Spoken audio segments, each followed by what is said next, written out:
Kita akan membahas tentang perangai-perangai jahiliyah. Saya ambil dari kitab Masail Al-Jahiliyah, yang kitab tersebut ditulis oleh Syekh Muhammad bin Abdul Wahab At-Tamimi, kemudian disyarah oleh Syekh Saleh Al-Fauzan. Namun tentu tidak akan mungkin kita akan bahas semuanya ya, karena ada sekitar yaitu 128 masalah jahiliyah, perangai-perangai jahiliyah. Namun kita akan pilih perangai-perangai jahiliyah yang paling penting, yang hendaknya kita waspada darinya. Sebelumnya kita akan membahas apa itu jahiliyah. Apa yang dimaksud dengan jahiliyah, saudaraku? Syekh Saleh Fauzan berkata, amal jahiliyah fal muradu bihan nisbah ilal jahl. Adapun jahiliyah maksudnya adalah nisbat kepada jahil, yaitu bodoh. Jahiliyah dari kata jahil, artinya apa? Bodoh. Wal jahlu adamul ilmi, di mana jahil itu kebalikan dari ilmu. Seseorang disebut jahil kalau dia tidak berilmu. Wal jahiliyatu hiya allati laisa fiha rasulun wa laisa fiha kitabun. Dan jahiliyah adalah itu semua yang tidak sesuai dengan ajaran Rasul. Demikian pula tidak sesuai dengan kitabullah dan sunnah Rasulullah sallallahu alaihi wasallam. Ya. Wal muradu biha, dan yang disebutkan dalam Al-Qur'an jahiliyah yaitu sebelum datangnya Islam. Allah berfirman dalam surat Al-Ahzab ayat 33. Wala tabarrajna tabarrujal jahiliyatil ula. Janganlah kalian wanita tabarruj dengan tabarruj kaum jahiliyah yang pertama. Di sini Allah melarang para wanita untuk tabarruj dengan tabarruj jahiliyah yang pertama. Maksudnya apa? Yaitu sebelum Rasulullah SAW diangkat menjadi Nabi dan Rasul. Ya. Berarti kata-kata jahiliyah Pak, apabila dimutlakkan adalah untuk masa sebelum Islam. Adapun setelah Islam maka tidak boleh disebut jahiliyah. Adapun setelah Islam tidak boleh disebut apa? Jahiliyah.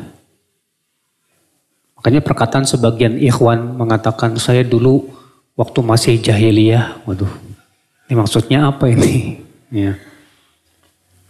Maksudnya sebelum hijrah Ustadz, waktu dulu masih ya gitulah suka maksiat dan yang lainnya. Kita katakan akhi, selama kamu sudah seorang muslim tidak boleh dimutlakan sebagai masa jahiliyah. Disebut masa jahiliyah itu artinya ketika kamu dulu sebelum muslim, sebelum masuk Islam. Adapun setelah kamu seorang muslim, maka tidak disebut jahiliyah. Ya. Nah sekarang mungkin tidak muslim jatuh kepada perangai-perangai jahiliyah. Mungkin. Tapi ketika seorang muslim jatuh kepada perangai-perangai jahiliyah, tidak boleh mengatakan dia berada di masa jahiliyah. Nggak boleh. Tapi kita katakan dulu saya masih jatuh kepada perangai jahiliyah. Dan tidak boleh kita katakan dulu waktu saya masih masa jahiliyah. Beda Pak. Antara masa jahiliyah dengan masih jatuh kepada perangai jahiliyah. Kalau masa jahiliyah berarti apa? Kita dulu masih kafir. Kalau jatuh kepada perangai jahiliyah artinya kita sebagai muslim tapi kita jatuh kepada perangai apa? Jahiliyah. Ya. Pahami ini berbeda. Makanya orang yang memutlakkan bahwa zaman ini kembali ke zaman jahiliyah, ini orang berarti sudah mengkafirkan kaum muslimin. Ya. Ini kita ini sudah sekarang kembali di masa jahiliyah. Waduh, bahaya nih Pak kata-kata ini Pak. Kenapa? Karena kata-kata jahiliyah sudah kita sebutkan, apabila dimutlakkan itu maksudnya sebelum Islam. Ya, atau yang disebut dengan masa-masa kekafiran. Ya. Nah, ikhwatlah Islam, azani Allah wa yakum. Nah, ketika kita sudah muslim, sudah masuk Islam, kita diminta untuk masuk Islamnya secara total tidak Pak? Hah? Iya. Kita harus total dalam masuk Islam. Allah mengatakan, ya ayyuhalladzina amanu dkhulu fis-silmi kaffah. Hai orang-orang yang beriman, masuklah ke dalam Islam secara kafah. Apa itu kafah, Pak? Total. Jangan sebagian-sebagian gitu, Pak. Karena ada sebagian orang masuk Islam tapi nggak total, nggak kafah. Saya masuk Islamnya dalam masalah ini aja, yang ininya nanti aja dulu. Kita katakan kamu belum kafah. Kafah itu kapan? Kalau kita memang benar-benar ya pertama melaksanakan ajaran Islam secara keseluruhan. Yang kedua, meninggalkan perangai-perangai jahiliyah. Makanya sudah kita sebutkan perangai jahiliyah ini adalah perangai yang bertabrakan dengan perangai Islam sebagai seorang muslim. Ya. Maka dari itu, akhi, orang yang masih jatuh kepada perangai-perangai jahiliyah, kita katakan berarti kamu muslimnya belum kafah, belum. Sementara kita disuruh totalitas dalam keislaman, Pak. Kita diminta untuk kafah, sebagaimana sudah kita sebutkan tadi. Lalu apa perangai-perangai jahiliyah itu, saudaraku sekalian? Banyak ya. Yang pertama, kesyirikan. Yang pertama apa? Kesyirikan. Kesyirikan itu termasuk perangai jahiliyah. Dan di antara macam kesyirikan, yaitu apa? Berlebih-lebihan terhadap orang soleh. Berlebih-lebihan terhadap orang soleh. Ini termasuk perangai jahiliyah. Kenapa Pak? Karena Allah menceritakan dalam Al-Quran tentang kaumnya Nabi Nuh. Kaumnya Nabi Nuh dulu itu menyembah 5 patung Pak. Siapa namanya? Wad, Suwa, Yawuth, Ya'uq, dan Nasr. Itu Bapak bisa buka di dalam surat Nuh. Dalam surat Nuh. Apa kata kaumnya Nabi Nuh? Wa qalu la tadharunna ya alihatakum wa la tadharunna wadda wa la suwa'a wa la yaghutha wa ya'uqa wa nasra. Mereka berkata, jangan tinggalkan Tuhan-Tuhan kalian. Jangan tinggalkan Wad, Suwa, Yaghuth, Ya'uq, dan Nasr. Siapa 5 orang ini Pak? Abdullah bin Abbas, seorang sahabat Nabi, ketika menafsirkan ayat ini, apa kata beliau? Haula'i qaumun salihun. Mereka ini adalah orang-orang yang soleh waktu hidupnya. Falamma matu, ketika 5 orang soleh ini meninggal dunia, sawwaru tilkas suwar. Mereka kemudian menggambar. Itu digambar Pak. Buat disembah belum disembah tuh Pak. Tapi untuk apa? Sebagai motivasi ibadah saja. Kemudian lama-lama membuat patungnya. Disembah belum. Memang demikian yang namanya syaitan ya. Menjerumuskan manusia kepada kesyirikan itu sedikit-sedikit Pak. Enggak sekaligus gitu. Ketika kemudian ya generasi yang pertama ini hilang, sudah meninggal semua, datang generasi yang baru. Kemudian syaitan berkata, dahulu orang tua kalian menyembah ini. Terjadilah penyembahan kepada patung-patung itu. Wad, Suwa, Ya'ud, Ya'uq, dan Nasr. Ternyata apa? Asal muasalnya adalah dari gulu. Berlebihan dalam mencintai orang soleh. Berarti kita nggak boleh mencintai orang soleh. Kita tidak berkata demikian. Mencintai orang soleh itu wajib, Pak. Mencintai para ulama itu wajib, Pak. Mencintai wali-wali Allah itu wajib, Pak. Tapi, ada tapinya. Jangan sampai menjadikan mereka tandingan selain Allah. Ini yang jadi masalah. Iya. Sebab ketika kita menjadikan para wali, orang-orang soleh, tandingan selain Allah, kita sudah jatuh kepada perangai jahiliyah. Allah menceritakan tentang orang musyrikin Quraisy. Orang musyrikin Quraisy di zaman Rasulullah SAW diutus itu, Pak, mereka memiliki 4 patung terkenal besar. Latta, Uzza, siapa? Manat, Hubal. Siapa Latta? Ibnu Abbas mengatakan Latta ini dari kata Latta yaluttu, allatna, yaitu membuat sawik. Ya. Di mana dia dulu orang soleh. Dia amalan solehnya apa, Pak? Menjamu para jemaah haji yang datang, Pak. Ya, semua jemaah haji dia memberikan makanan berupa sawik gitu. Dari kata latta yaluttu sawiqan. Ketika orang ini meninggal dunia, dibangunlah di atas kuburannya patung. Dinamai apa? Latta, Allat. Iya. Orang-orang musyrikin Quraisy ketika ditanya siapa yang menciptakan langit dan bumi, mereka jawab siapa? Allah. Iya. Buka dalam surat Luqman ayat 25. Surat Luqman ayat 25. Allah mengatakan wala in sa'altahum man khalaqas samawati wal arda la yaqulunna Allah. Kalau kamu bertanya kepada mereka siapa yang menciptakan langit dan bumi? Mereka akan menjawab Allah. Bukan Latta? Bukan. Bukan Uzza? Bukan. Hubal, Manat? Tidak.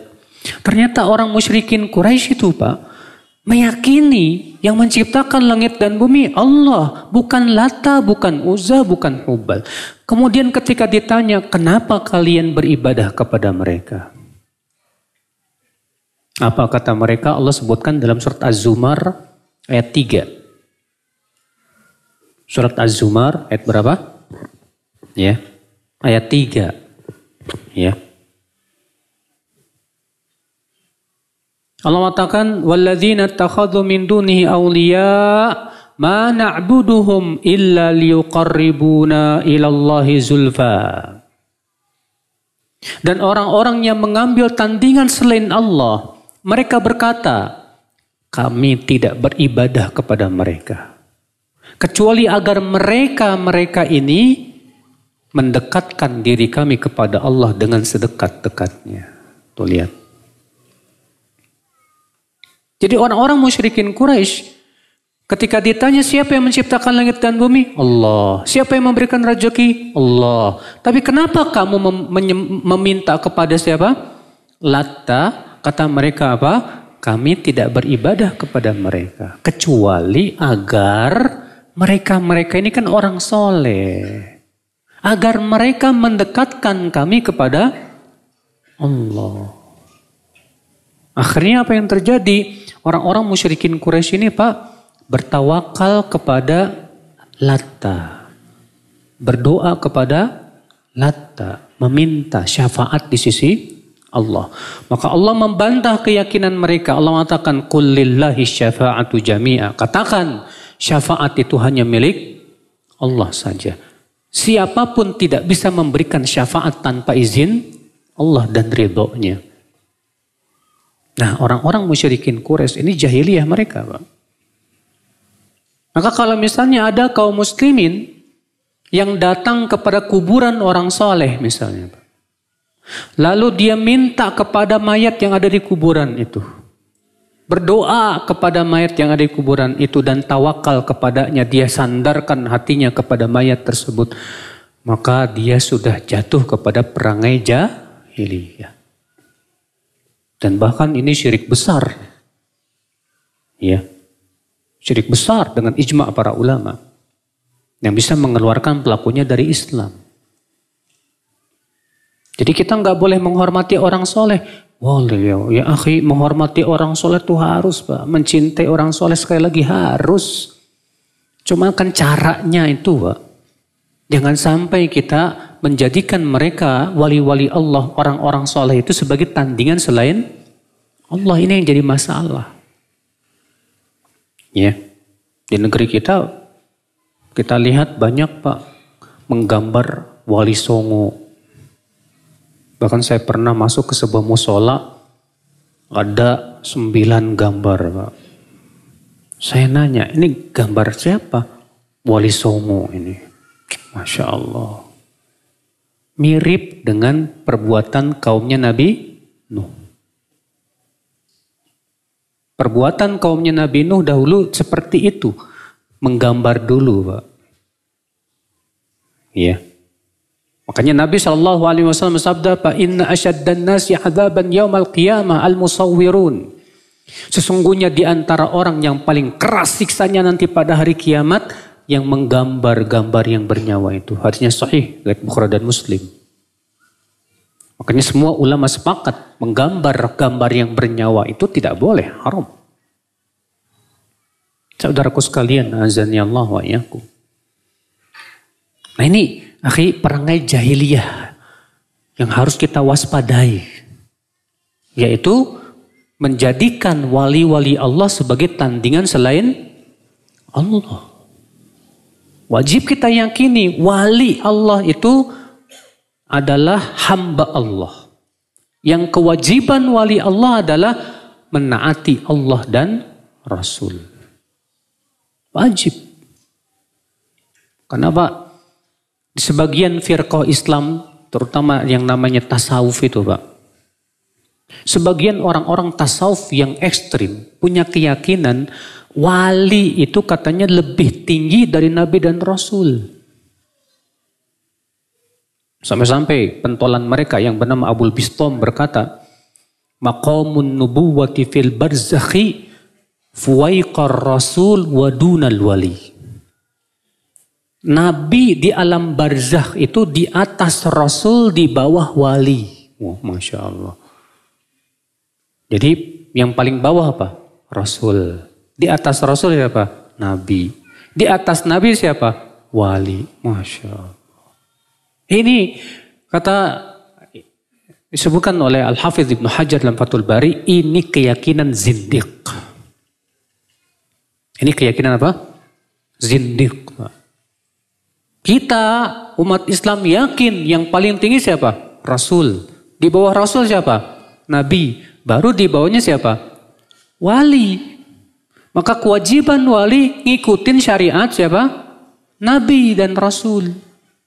Tapi mereka sebagian orang-orang sufi membalikan. Orang kalau sudah sampai derajat wali nggak perlu lagi ikut syariat Nabi. Kenapa kata mereka? Karena wali lebih tinggi dari Nabi dan Rasul. Makanya nggak aneh kalau ada sebagian pesantren yang kiainya mensetubuhi anak santrinya. Karena bagi mereka yang sudah sampai kepada derajat wali itu tidak perlu lagi terikat dengan syariat Nabi. Ini bahaya banget, Pak. Keyakinan seperti ini sangat merusak Islam, Pak. Ya. Nah, hakikatnya adalah inhilal an syariatillah, membolehkan seseorang keluar dari syariat Allah Azza wa Jal. Padahal Rasulullah SAW manusia yang paling utama di sisi Allah. Tapi ibadahnya Rasulullah luar biasa. Sampai beliau sholat tahajud sampai kakinya bengkak-bengkak Rasulullah SAW itu. Iya. Nah ini saudaraku sekalian. Ini ya perangai jahiliyah yang pertama. Kemudian yang kedua di antara perangai jahiliyah, ya, itu termasuk perangai-perangai jahiliyah, yaitu Pak, berbangga dengan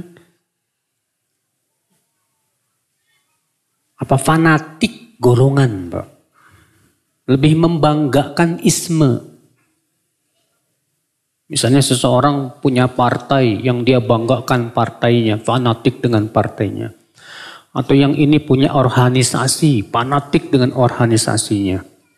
Pokoknya kalau situ nggak ikut organisasi saya, situ musuh saya. Waduh, ini repot nih Pak. Akhirnya mengadakan permusuhan hanya gara-gara apa? Beda organisasi, beda partai. Ini termasuk jahiliyah. Termasuk perangai apa? Jahiliyah. Dalilnya firman Allah itu di dalam surat Ar-Rum ayat 31, 32. Allah mengatakan apa? Wala takunu minal musyrikin minal ladzina farraqu dinahum wa kanu syi'a kullu hizbin bima ladaihim farihun. Jangan kalian menjadi orang-orang seperti orang-orang musyrikin itu. Yaitu orang-orang yang memecah belah agama mereka. Dan mereka menjadi berkelompok-kelompok. Dan setiap kelompok berbangga, bergembira dengan apa yang ada pada kelompoknya. Surat berapa tadi Mas? Ya? Surat berapa? Ar-Rum ayat 31-32, Masya Allah. Allah mengatakan, jangan kalian menjadi orang seperti orang-orang musyrikin. Kenapa? Karena mereka orang-orang musyrikin, kata Allah, suka memecah belah agama mereka itu. Dan mereka menjadi berkelompok-kelompok. Lalu Allah menyebutkan di akhir ayat itu sebuah kata kuncinya, Pak. Apa itu? Yaitu Allah mengatakan setiap kelompok bergembira dan berbangga dengan apa yang ada pada apa? Kelompoknya, golongannya. Kalau sudah yang dibanggakan kelompoknya, saya yakin pasti pecah. Pokoknya yang masuk surga hanya yang masuk kelompok saya saja. Waduh, kalau sudah seperti repot ini. Yang gak masuk kelompok saya neraka. Iya. Kita katakan emang surga milik kelompok ente ya? Ya akhi, surga milik Allah. Yang berhak masuk surga yang mengikuti Allah. Bukan ngikutin kelompok ente. Ya. Kalau kelompok kamu sesuai dengan Allah dan Rasulnya, itu pun tidak boleh kamu berbangga dengan nama kelompok. Tetap tidak boleh. Karena masalahnya kita terkadang Pak, maaf aja Pak, suka bikin organisasi. Organisasi ini, organisasi itu, yayasan ini, yayasan itu. Boleh-boleh saja. Hukum asal membuat organisasi, yayasan boleh, kata para ulama. Yang tidak boleh itu Pak, kalau sudah sampai kepada derajat fanatik. Pokoknya kalau yang ngadain kajian bukan yayasan saya nggak mau ikut. Wah, ini udah mulai nih Pak. Ini sudah masuk bibit-bibit hizbiyah. Ya. Hati-hati saudaraku. Soalnya untuk masalah yang disebut dengan perkara jahiliyah yang kedua ini Pak. Banyak orang yang tidak sadar. Iya. Ada orang, contoh. Ada ikhwan ngepen banget sama seorang ustadz. Wah, saya ngefan banget sama Ustadz Fulan. Saking ngefannya, semua ucapan Ustadz diterima, ditelan bulet-bulet. Tidak peduli sesuai dengan Al-Quran dan hadis atau tidak. Gak peduli. Akhirnya apa yang terjadi? Ucapan Ustadz itu seakan-akan wahyu dari langit. Bayangkan. Lalu kemudian dia mengadakan permusuhan dan loyalitas di atas ucapan ustadz tersebut. Siapa yang ikut ucapan ustadz saya, teman. Siapa yang gak mau ikut, musuh. Kalau sudah seperti ini Pak, sudah masuk dalam perangai jahiliyah. Hati-hati Pak. Ya, makanya siapapun kita yang bikin perkumpulan, yayasan, organisasi, jangan sampai masuk dalam perangai apa? Jahiliyah. Ya. Silakan saja antum mau bikin yayasan apa, yayasan ini, organisasi ini. Kata para ulama al-aslu ya fil asya yang pada asalnya yang berhubungan dengan masalah dunia, hukumnya apa? Mubah, nggak apa-apa. Cuman jangan sampai kemudian jatuh kepada sikap jahiliyah tadi, saudaraku. Ingat, patokan kita apa? Al-Quran, hadis Nabi yang sahih, sesuai dengan pemahaman siapa? Para sahabat. Ini yang selalu kita jadikan acuan, Pak. Acuan kita jelas, wahyu dari Allah Azza wa Jal, Al-Quran, hadis. Bukan nama kelompok kita, bukan. Hati-hati ini, ya ini ya masalah jahiliyah yang kedua nih Pak. Dan ternyata banyak di antara kita yang masih jatuh kepada ini Pak. Ya, perangai jahiliyah seperti ini. Ya.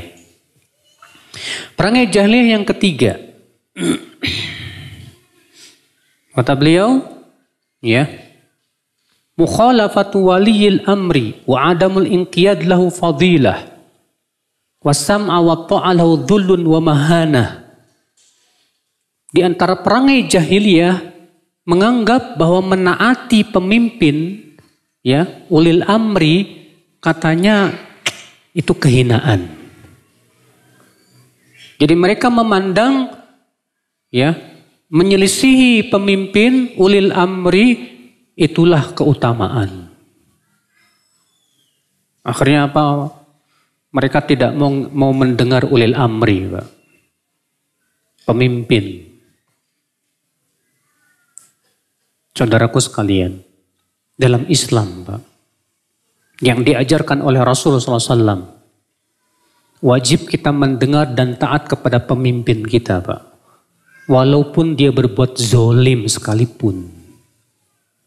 Tapi ingat tentunya ketaatan kita kepada pemimpin diikat dengan di atas yang ma'ruf. Adapun kalau pemimpin itu menyuruh kepada maksiat, maka tidak boleh kita taat. Rasulullah bersabda, la ta'ata li makhlukin fi maksiatil khaliq. Tidak boleh taat kepada makhluk untuk memaksiati siapa? Al-Khaliq. Ya, nggak boleh taat.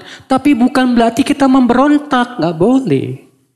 Makanya Rasulullah SAW dalam hadis-hadis yang sahih, ya, menyuruh kita sabar menghadapi pemimpin yang zolim. Apa kata Nabi SAW? Man ra'a min amrihi syai'an yakrahuhu falyasbir. Siapa yang melihat dari penguasanya yang dia tidak suka, sabarlah. Imam Muslim juga meriwayatkan, apa kata Rasulullah SAW? Innaha satakunu atharah. Nanti akan muncul pemimpin yang atharah. Siapa atharah itu Pak? Kata Imam Nawawi, yang lebih mengutamakan dirinya daripada rakyatnya. Jadi pemimpin ini egois. Yang dia pikirkan cuma hak dirinya, tapi nggak mau mikirkan apa? Hak rakyatnya. Apa kata Rasulullah SAW setelah menyebutkan akan adanya pemimpin seperti ini? Fasbiru, sabarlah. Sampai kapan hai Rasulullah kita sabar? Kata Rasulullah, fasbiru hatta talqauni ala haud. Sabarlah sampai berjumpa denganku di telaga haud. Kadang kan ada sebagian orang ngomong gini, kesabaran kan ada batasnya Ustadz. Iya. Kesabaran ada batasnya, sampai kapan kita akan sabar terus, kata mereka. Saya pernah tuh Pak, ketika saya ngadain tablik akbar yang judulnya tentang wajibnya menaati ulil amri dan sabar terhadap kezaliman mereka. Setelah selesai kajian, sesi tanya jawab, ada seorang preman rambutnya panjang banyak tatonya Pak. Wah, marah dia. Dia bilang, sampai kapan kita sabar? Yang namanya sabar kan ada batasnya. Masya Allah. Lalu saya bawakan hadis ini. Jawabannya ada dalam hadis ini. Nabi mengatakan, fasbiru, sabarlah. Sampai kapan? Hatta talqauni ala haud. Sampai berjumpa denganku di telaga haud. Masya Allah. Kamu mau nggak berjumpa dengan Rasulullah di telaga haud? Kalau kamu mau berjumpa dengan Rasulullah di telaga haud, sabarlah. Kalau kamu tidak sabar, berarti hadis ini menunjukkan bahwa orang yang tidak sabar terancam tidak bisa bertemu dengan Rasulullah di telaga haud, saudaraku sekalian. Berat? Berat tidak Pak? Iya. Menghadapi pemimpin yang menzolimi kita berat nggak Pak? Berat banget Pak. Apalagi yang berhubungan dengan perut. Ya kan? Iya.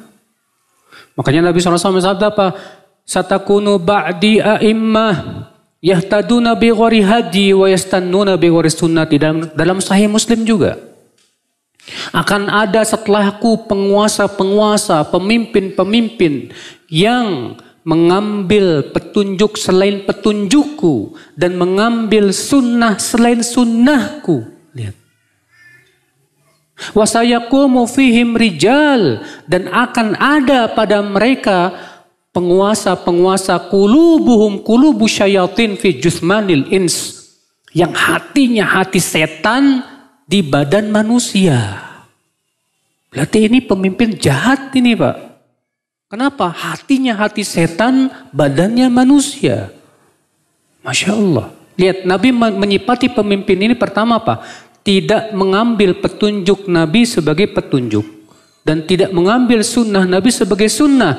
Kalau tidak mengambil sunnah Nabi sebagai sunnah, petunjuk Nabi sebagai petunjuk, petunjuk siapa yang diambil Pak? Pasti petunjuk buatan manusia. Pasti itu.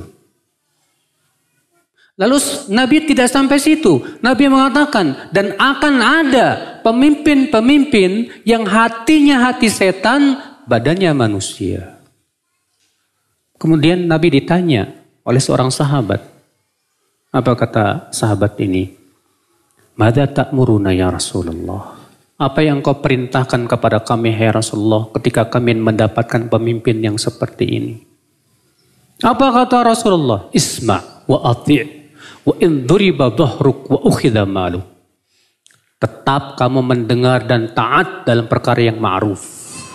Walaupun badanmu dipukul, hartamu diambil. Waduh, berat Pak, berat. Ya. Banyak orang yang berusaha mendoifkan lafaz ini Pak.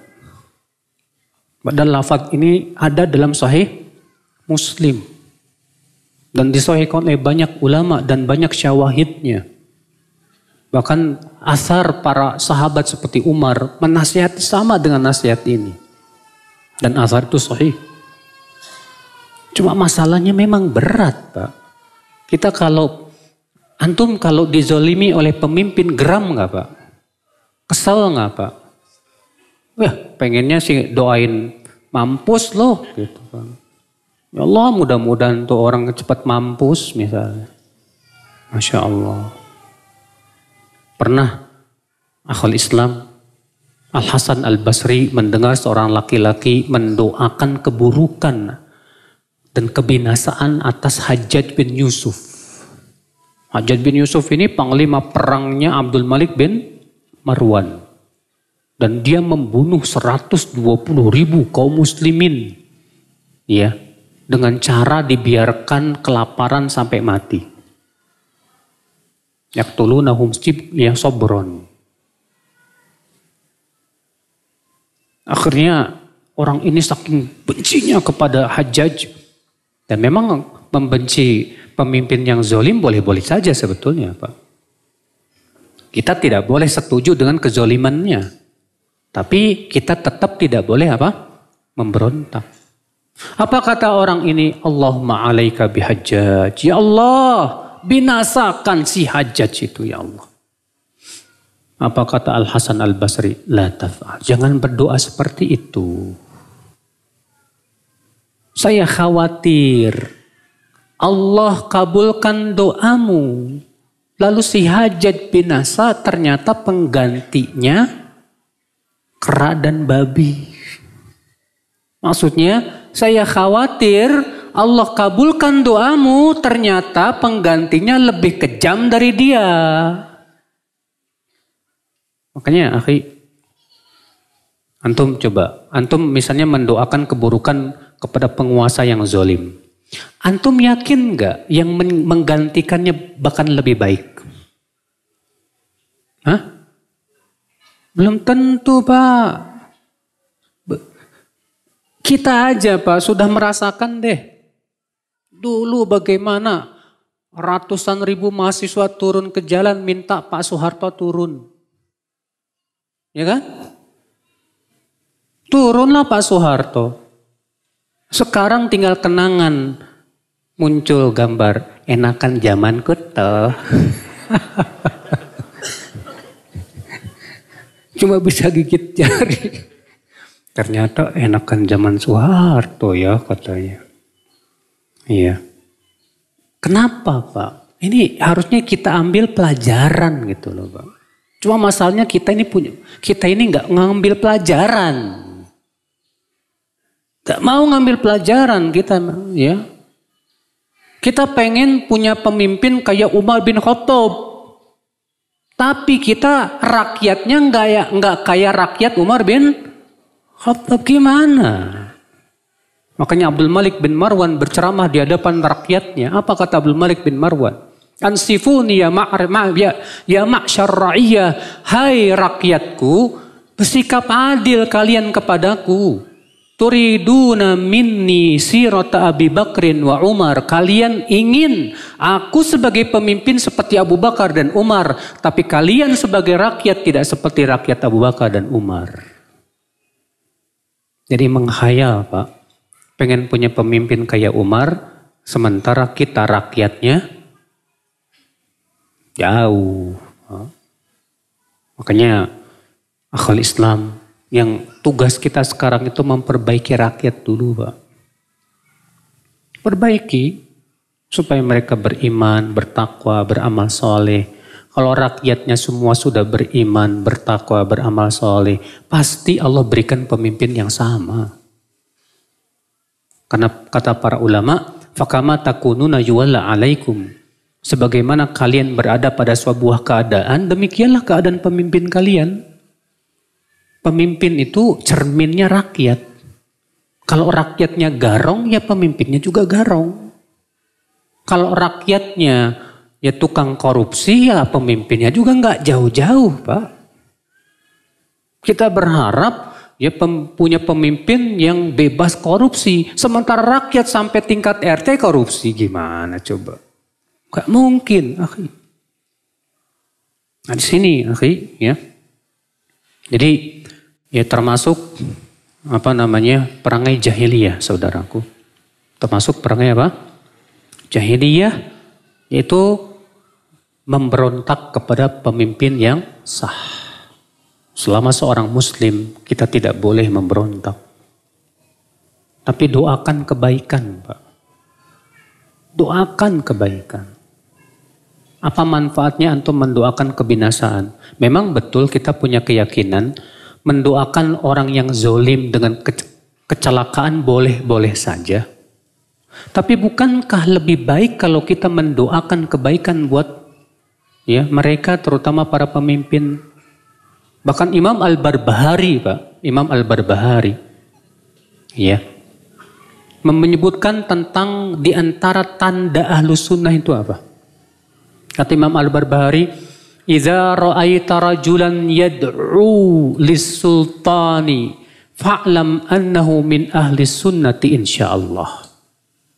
Kalau kamu melihat ada orang yang mendoakan kebaikan untuk penguasa, maka itu tandanya dia ahlu sunnah insyaallah. Wa idza ra'aita rajulan yad'u 'ala sultan, dan kalau kamu melihat ada orang yang mendoakan kecelakaan kepada penguasa, fa'lam annahu min ahlil bid'ah fahdhar minhum, maka itu tandanya dia termasuk ahli bid'ah, maka waspadalah darinya. Sampai Imam Al-Barbahari mengatakan demikian dalam kitab Syarhus Sunnah. Siapapun yang pernah belajar kitab tersebut, dia akan dapatkan perkataan Imam Barbahari tersebut, saudaraku sekalian. Ya memang sabar itu berat, Pak, berat. Tapi hasilnya, Pak, lebih manis dari madu, Pak. Kita ini alhamdulillah masih diberikan pemimpin tidak seperti Hajjaj. Sudah kita sebutkan tadi, Hajjaj bin Yusuf membunuh 120.000 kaum muslimin dan ulama-ulamanya dengan cara dibiarkan mereka kelaparan sampai mati. Kita juga alhamdulillah punya pemimpin tidak seperti Khalifah Ma'mun di zaman Imam Ahmad. Khalifah Ma'mun itu punya keyakinan bahwa Al-Quran itu makhluk. Dan memaksa keyakinan ini harus diterima oleh semua rakyatnya. Siapa yang tidak terima diambil, disiksa atau dibunuh. Termasuk yang ditangkap Imam Ahmad bin Hambal. Imam Ahmad bin Hambal ditangkap, disiksa beliau, dipaksa mengatakan Al-Quran apa? Makhluk. Tapi Imam Ahmad sabar. Setelah 2 tahun disiksa, beliau pun kemudian dibebaskan. Maka kemudian berkumpullah para fuqaha Baghdad. Lalu mereka mengatakan kita harus memberontak. Pemimpin kita sudah keterlaluan ini. Akidahnya kufur. Apa kata Imam Ahmad? La tanzi'unna yadan min ta'ah. Padahal Imam Ahmad sudah disiksa 2 tahun, Pak. Tapi Imam Ahmad tidak berbicara dengan emosi. Imam Ahmad sangat ittiba dengan sunnah. Apa kata beliau? Jangan kalian cabut ketaatan kalian. La tasyukku asal muslimin. Jangan memecah belah persatuan kaum muslimin. Jangan kalian kucurkan darah-darah kaum muslimin disebabkan oleh kalian. Maka beliau membawakan athar yang sangat banyak. Sehingga akhirnya para fuqaha Baghdad pun puas dengan hujah-hujah Imam Ahmad. Mereka pun memilih sabar. Dan ternyata, Pak, kesabaran memberikan sesuatu yang manis.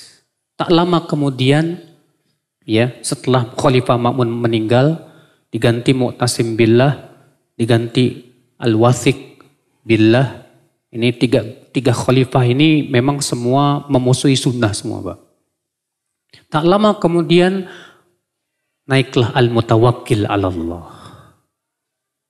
Zaman Al-Mutawakkil 'ala Allah, maka beliau sebaliknya, Pak, mengagungkan para ulama sunnah dan menangkapi para ulama Mu'tazilah tersebut ahlul bid'ah. Maka sunnah pun menjadi menang. Jadi sabar. Innallaha ma'as sabirin. Allah bersama orang yang sabar. Kalau kita nggak sabar, ya akhi. Nah ini, kalau kita nggak sabar, kita jatuh kepada perangai jahiliyah. Ya. Nah, ini masalahnya berat, Pak. Ya. Kita ini di masalah perut dikit demo. Wah. Masalah dikit demo.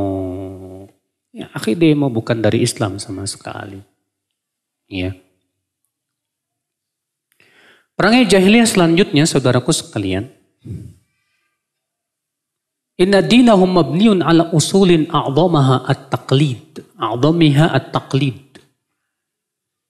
Bahwa agama jahiliyah itu, Pak, dibangun di atas beberapa pokok. Pokok mereka yang paling besar yaitu taklid buta. Apa sih taklid itu, Pak? Taklid itu ikut-ikutan tanpa mengetahui hujahnya, keterangannya, dalilnya. Ya. Terutama taklid kepada siapa, Pak? Nenek moyang. Dalilnya dalam Al-Quran banyak sekali. Ya. Di antaranya Allah berfirman dalam surat Az-Zukhruf ayat 23. Allah mengatakan wa kadzalika ma arsalna min qablika fi qaryatin min nadhirin illa qala mutrafuha inna wajadna aba'ana ala ummah wa inna ala atharihim muqtadun. Demikianlah, tidak ada seorang rasul pun kami utus sebelummu, ya, kecuali para pembesar kaumnya berkata, kami mendapatkan bapak-bapak kami, nenek-nenek moyang kami di atas sebuah keyakinan. Dan kami lebih mengikuti jejak kaki nenek moyang kami. Itu dia. Allah mengatakan tidak ada seorang rasul pun yang diutus kepada kaumnya, kecuali kaumnya selalu menolak dakwah rasul dengan alasan apa? Itu dia, Pak. Kami mendapatkan nenek moyang kami di atas keyakinan. Kami lebih mengikuti nenek moyang kami. Masya Allah. Akhirnya, Pak, nenek moyang seakan-akan lebih tinggi dari Allah dan Rasul. Dalil yang lainnya, Allah berfirman, ya, dalam surat Luqman ayat 21. Wa idza qila lahum ittabi'u ma anzalallah qalu bal nattabi'u ma wajadna 'alaihi aba'ana awalau kana syaitanu yad'uhum ila 'adzabis sa'ir. Apabila dikatakan kepada mereka ikuti apa yang Allah turunkan, mereka berkata, kami lebih mengikuti apa yang kami temukan dari nenek moyang kami. Masya Allah. Ya. Lihat, Pak. Jadi termasuk perangai jahiliyah lebih mendahulukan nenek moyang daripada mengikuti siapa? Allah dan Rasul. Dan terkadang kita, maaf aja ya, banyak masih di kalangan kaum muslimin di masyarakat kita lebih mendewakan, Pak, mengagungkan keyakinan nenek moyang. Ini karuhun. Nenek moyang kita itu lebih banyak makan garam. Ya. Jadi pokoknya ikut nenek moyang aja. Masya Allah. Ketika dikatakan yang sesuai syariat begini, dalilnya begini, enggak, pokoknya ikut nenek moyang. Mirip persis seperti yang dilakukan oleh ya kaumnya Rasulullah, ya kaum musyrikin Quraisy. Masya Allah, akhi. Ketika ada seorang ikhwan pengen menikah dan pengen nikahnya sesuai dengan syariat Rasulullah, ternyata orang tuanya masih kuat berpegang kepada adat yang ternyata kalau adatnya tidak bertabrakan dengan syariat enggak masalah, Pak. Ini masalahnya terkadang adatnya mengandung kesyirikan. Pokoknya harus ikut adat. Dimandiin kembang, disuruh nendang telur, nendang semangka. Katanya kalau ditendang semangkanya pecah nanti akan begini. Kalau enggak akan begini. Aduh. Belum lagi ketika istrinya hamil 4 bulanan. Nanti dibikin lagi perayaan-perayaan, ritual-ritual. Digelindingin telur di perutnya. Gelundung, gelundung, gelundung, gelundung. Kalau pecah katanya ini bakalan ya perempuan apa laki-laki. Ya gimana lah gitu Pak. Ada aja keyakinan-keyakinan. Yang itu sama sekali tidak berasal dari Islam Pak. Bukan kita tidak menghormati adat. Tapi masalahnya syariat lebih tinggi daripada apa? Adat. Adat itu kan buatan nenek moyang. Dan nenek moyang itu makhluk. Hamba Allah. Kewajiban kita makhluk ngikutin siapa? Allah pencipta makhluk. Pencipta manusia dong. Kita tidak mengingkari adat. Kalau adat itu tidak berseberangan dengan syariat, ya kita amalkan. Memang dalam kaidah usul fikih ada bahkan kaidahnya Pak. Al-adatu muhakkamah. Adat istiadat bisa menjadi patokan dalam hukum syariat. Tapi di sana ada pembicaraan para ulama. Kapan adat istiadat bisa jadikan hukum Pak, patokan dalam hukum syariat Pak? Kalau tidak ada batasannya dalam apa? Syariat, maka batasannya dikembalikan kepada adat istiadat. Selama itu tidak bertabrakan dengan syariat. Makanya syariat Islam tidak menolak adat 100%, tidak juga menerima 100%. Syariat Islam menetapkan adat-adat yang bagus, yang sesuai dengan apa? Ya, syariat Allah Azza wa Jalla. Ya. Contoh misalnya, antum kalau mau nikah kan suka ada seserahan dulu kan ya Pak. Seperti ini boleh? Boleh, gak masalah. Karena tidak bertabrakan dengan syariat. Silahkan saja. Ya. Antum kita orang Indonesia pakai koko, pakai sarung, pakai peci hitam. Boleh, gak masalah. Itu tidak bertabrakan dengan apa? Syariat. Tapi kalau pakai baju laki-laki pakai baju AWW, aduh ini mah jelas Pak. Ini namanya menentang apa? Syariat. Ya. Mau disebut tren ke, fashion ke, apa ke, kalau itu bertabrakan dengan syariat, tidak boleh kita terima saudaraku. Ikhwatul Islam, saudaraku seiman, azani Allah wa iyyakum. Nah ini ya. Jadi termasuk perangai jahiliyah apa?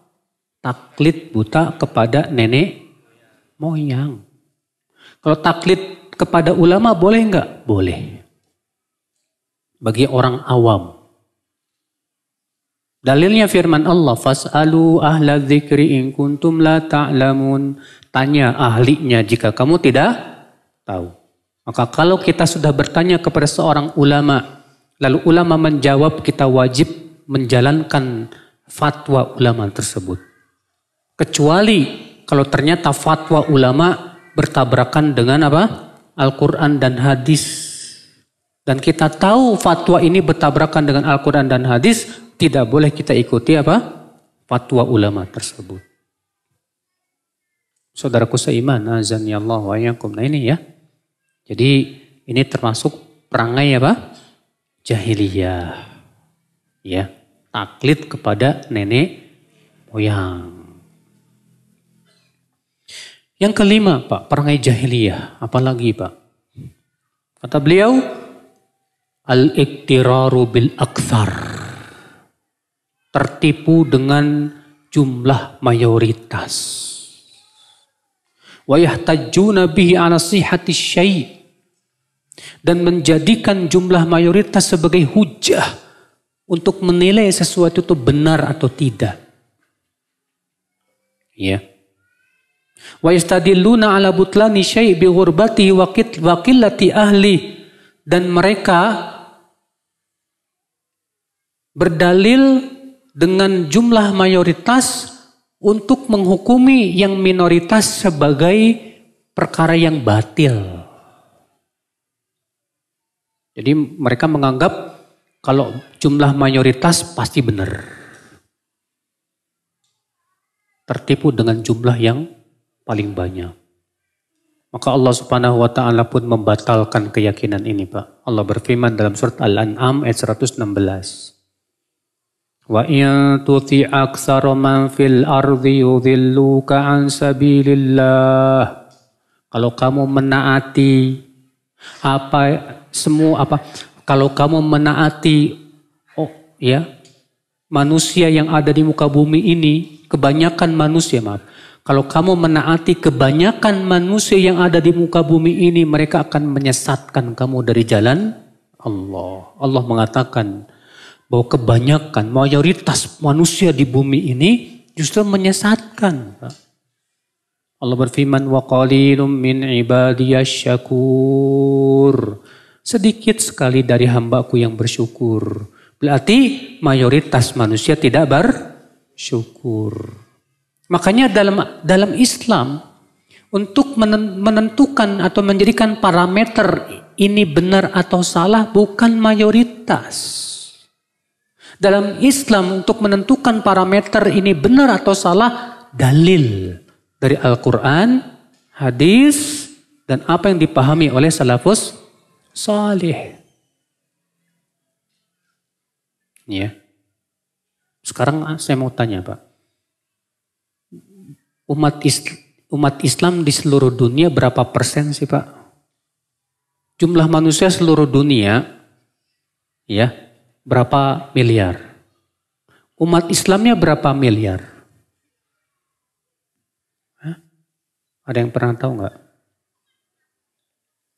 Manusia seluruh dunia ini yang saya pernah baca sekitar 7 miliar, Pak, jumlahnya. Dan umat Islam tuh hanya 1,5 miliar. Berarti sisanya umat Islam bukan? Kalau jumlah mayoritas itu sebagai parameter, berarti umat Islam sesat dong. Kenapa? Karena umat Islam paling sedikit. Sedikit, saudaraku. Dibandingkan dengan mayoritas yang ada di muka bumi ini. Manusia seluruhnya. Kalau antum tinggal di negeri yang di situ minoritas umat Islamnya, Pak.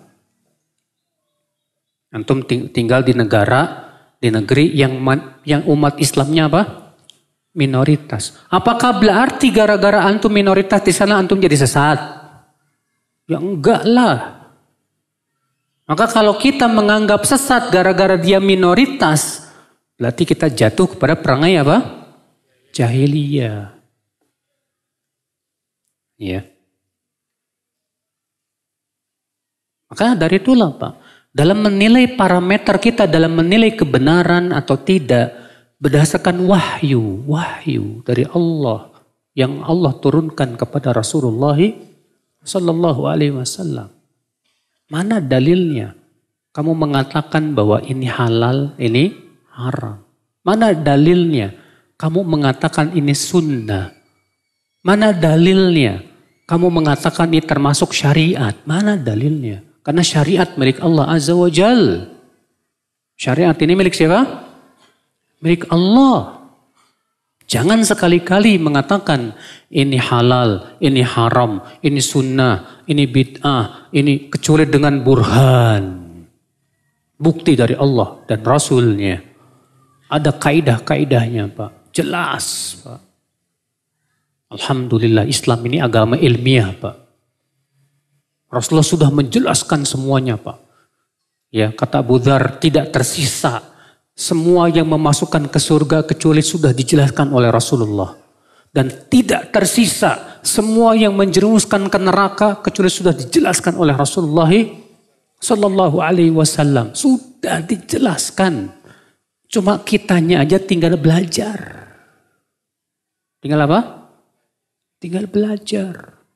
Banyak di antara kita, Pak, kalau ngomong agama seenak udel. Kemarin ada ikhwan nanya ke saya, Ustadz. Di keluarga saya ada rencana mau menghajikan bapak yang sudah meninggal. Terpilihlah adik saya yang disuruh menghajikan. Sementara saya nggak boleh. Alasannya katanya saya sudah haji. Sementara adik saya belum haji. Jadi katanya ini kita pilih yang belum haji aja sekalian haji.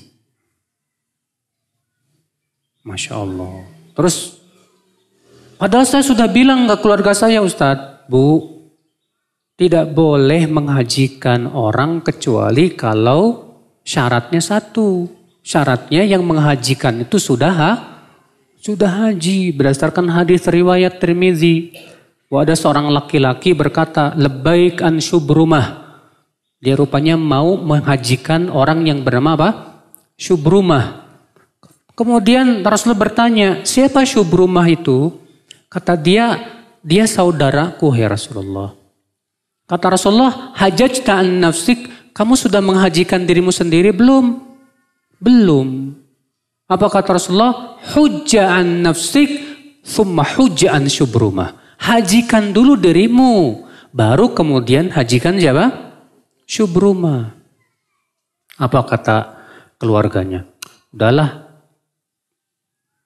sesuai dengan keyakinan masing-masing aja. Loh kok? Terus kamu hujahnya apa? Dalilnya apa? Ya dalil saya kalau kamu yang menghajikan gak adil. Kamu kan udah haji, ini belum haji. Loh, dari Al-Quran dan hadis mana? Cuma sebatas akal. Ya, ketika teman saya berusaha menyampaikan, dia cerita, saya malah dimarah-marahin Ustaz. Pokoknya nggak bisa. Ya, kamu nggak bisa, nggak boleh menghajikan. Loh, ini syaratnya berdasarkan ayat, berdasarkan hadis. Jelas, para ulama pun menjelaskan dalam kitab-kitab fikih mereka. Syarat orang yang boleh menghajikan adalah dia sudah apa? Haji. Tetap kokoh Pak, nggak bisa. Kan susah Pak. Inilah perangai jahiliyah. Ya, lebih mendahulukan akal daripada apa? Dalil. Baik, sebetulnya banyak Pak ya, perangai jahiliyah itu ada 128. Mudah-mudahan nanti ada ketemu lagi, bisa dilanjutkan. Ya.